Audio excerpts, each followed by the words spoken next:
The online review world is truly the Wild West. There is no regulation at this time. Well, thank you for joining us this Sunday. I'm Paulina Butska, and you're watching Live at 11. Yesterday, we introduced you to a local business owner who had a run-in with a Vegas YouTuber. And while she reached out to us for help, it was the Las Vegas community that rallied around her to show support. Jennifer Gay, who goes by Vegas Starfish, reviewed the parlor while also speaking to me about the influence of social media. And in a show of solidarity for small businesses, Vegas Starfish called on the mega giant food critic Keith Lee to do his own review of the parlor. On Saturday, Lee stopped by the shop and gave his own review, posting a stitch to his TikTok and Instagram, garnering over 608,000 views on TikTok alone. And while it seems that the whole world has turned digital, and in Jill's story, there seems to be a happy ending, the laws and regulations around online trolling, reviews, and cybersecurity are still playing catch up. Tonight, a deep dive into the underbelly of social media and how lawmakers are responding. In an interaction that lasted less than 5 minutes, a local business owner and a Vegas YouTuber are now at odds.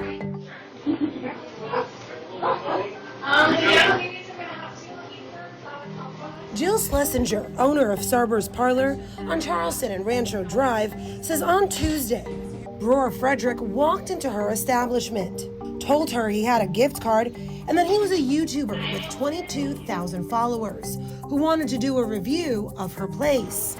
Do you want to try first, or? Oh, really?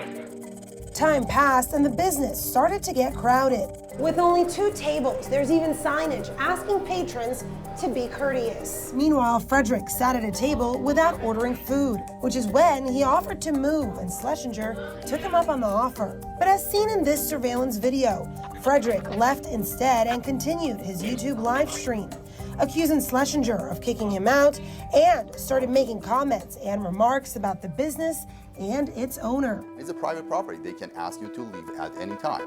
Sam Ryan Hadari of Hadari Law Group explains Why it's not fair to accuse the business owner or interfere with this business with the false allegation. while the online world still has a lot of regulating to do. We can bring the defamation lawsuit because they are interfering with the business and economic damages or economic expectation of that business and creating a problem for that business. Freedom of speech is an American right, but Freedom of speech is a very important thing in the United States under Constitution, and everyone is free to say anything they want, but sometimes there is a limit. After the controversial exchange was posted on YouTube, review after review started pouring in, slamming the business. I got a Yelp review right after. So the review said, you just kicked out a famous YouTuber. It's gonna impact your business, something to that effect. The online review world is truly the Wild West. There is no regulation at this time. Really very little being done to protect consumers. In a recent 13 Investigates, our Darcy Spears spoke to Kate Dean, a former federal criminal investigator turned digital detective who scans the web for fake reviews. And I have found thousands of examples of this on Yelp. Now, the Federal Trade Commission is cracking down.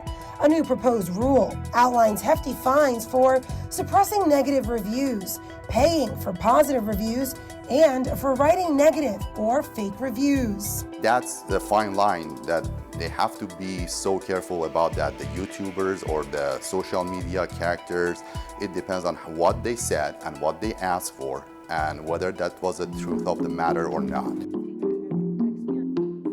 Jennifer Gay, who goes by Vegas Starfish online, is a social media content creator. We're here to provide information. We're not here to tell people what to think. Everything here is keto, gluten-free, sugar-free, and some of it's vegan. Or how to think it or anything like that. And so I personally think it's wildly inappropriate that he would take negative action. But I would feel that way about positive action too. Blowing up a business that's undeserving with positive reviews is just as harmful. With a collective social media following of over 2 million people, Gay says influencers and content creators have a responsibility to be transparent about things they post. I have given negative reviews on places, and I've given comical negative reviews.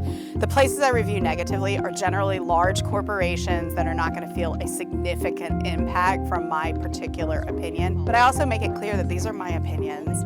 You're entitled to yours. Local business with rockabilly vibes, and I said.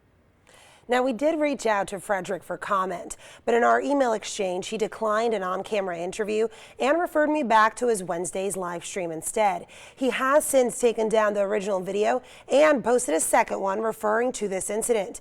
And as for the new FTC rule, it will soon be posted to the Federal Register, where consumers will have 60 days to make public comment. You can read more about that proposed rule, see the security footage, and my email exchange with Brewer in this story on our website at ktnv.com.